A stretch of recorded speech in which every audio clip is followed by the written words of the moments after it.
Hey everyone, Ramel here, and today I'll be doing an unboxing and review of the GamaKay K61. This is a 60% mechanical keyboard that features a Hotswap PCB as well as an acrylic case that really lets all of the RGB shine through. You can pick this keyboard up from Banggood for about $63 US, $80 Canadian with your choice of Gateron switches. This keyboard is definitely more on the budget-friendly side, and it being Hotswap gives you a lot of options in the future, especially if you wanted to mod the switches that you choose, lube them up, or even try completely new switches. This keyboard was sent over by Banggood, but they are not paying me for this video. Like always, all of my thoughts and opinions are my own and is not influenced by them. I always try to give you guys an honest review, and just because a company sends me a keyboard isn't gonna change that. Anyways, let's get to the unboxing. The keyboard comes in a very simple package. Inside the box, you have the keyboard. You also get a white USB-C cable, a keycap puller, switch puller, and this small brush in case your keyboard gets dusty. The case of the keyboard is made of acrylic, which really lets the RGB shine through. It comes in 3 pieces and is held together by screws from the bottom. The USB-C port on the keyboard is located on the right-hand side. And at the bottom of the case, you have 4 feet. The top feet are bigger and the bottom one are a bit smaller. For the RGB, there are LEDs under each key as well as LEDs on the bottom of the PCB, which makes for a nice underglow.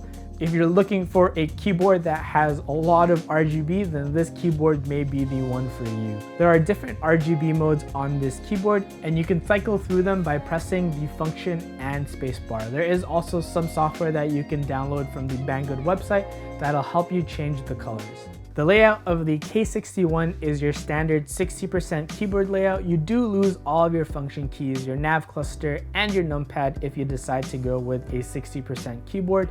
To get some of that functionality back, you usually leverage the function button to access a new layer, which means while you're holding down the function key, every key press is a different function. So for example, right now, if I'm pressing the function key, WASD, that acts as the arrow key. And for some keyboards, you can configure this using QMK, VIA, or even its own software, but with the K61, you're unable to change the function layer. So that is one of the biggest drawbacks for this keyboard for me. I do leverage the function layer a lot.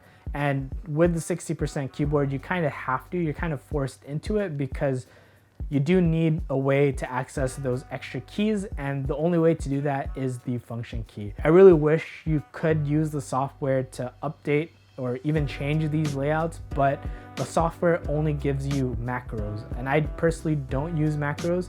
So if you do need a very customizable function layer, then the K61 might not be the keyboard for you. They do list out what you can do with the function key and the piece of paper that comes with the keyboard, but that's pretty much it.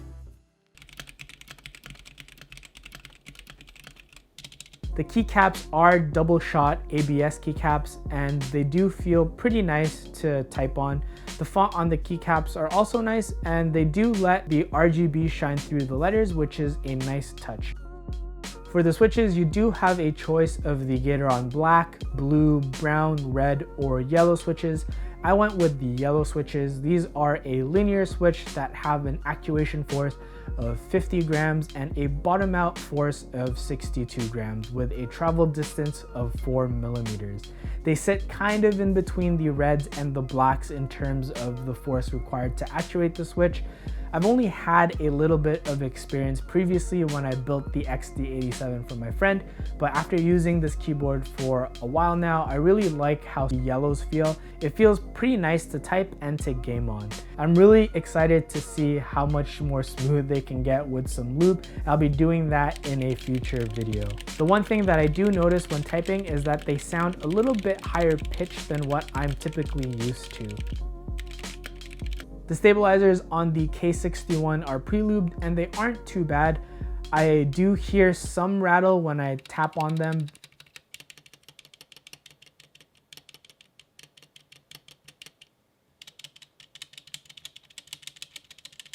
And like I said, I am gonna try to fix these in a future video with some lube, and I'll fully mod the K61 so we can see how it sounds fully lubed. Here is a quick typing test.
I do notice quite a bit of ping when I bottom out with the switches in this keyboard, and I'll try to demonstrate what I mean.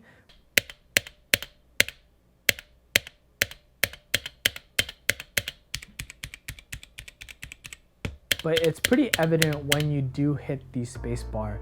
It's one of those things where you don't really notice it in the first place, but once you do, it does tend to always bother you. I will try to address the ping, but I'm not sure there's a lot we can do, especially if there's not a lot of place to put foam on this keyboard, but we'll see what we can do to eliminate the ping. For the software, it is pretty useless. There's not a lot that you can do in it besides change the RGB color and access some macros. I don't personally use macros, so I have no need for the software. I'm okay with changing the lighting mode using function and spacebar. So if you guys use macros, you can download the software, but if you guys need it for anything else, then it's pretty useless. Maybe in the future, they'll make it so that you can update the function layer, but without that, you don't really need to download the software at all. If you guys are looking for a 60% mechanical keyboard that necessarily isn't gonna break the bank, the K61 is a really good option, especially because it is a hot swap. And if you guys do like RGB, the acrylic case really shows it off. Anyways, that's gonna be it for me in this video. I hope you guys enjoyed that. If you have any questions about the GamaKay K61, leave them in the description below. And if you guys want to see me mod this keyboard, don't forget to hit that subscribe button. I'm gonna go over lubing the Gateron yellows as well as the stabilizers, and we'll see how it sounds before and after. I am trying to stream again on Twitch, but I haven't quite found the time to, but I do plan on streaming Wednesdays or Saturdays, and you can follow me at twitch.tv/RamelDriss. I do plan on building keyboards, maybe playing some Valorant again, and I still have quite a bit of mice that I plan on reviewing, so I'll be streaming that as well. And if you guys want to talk anime, keyboards, anything, feel free to join the Discord. That's going to be in the description below. And that's going to be it for me. I am out.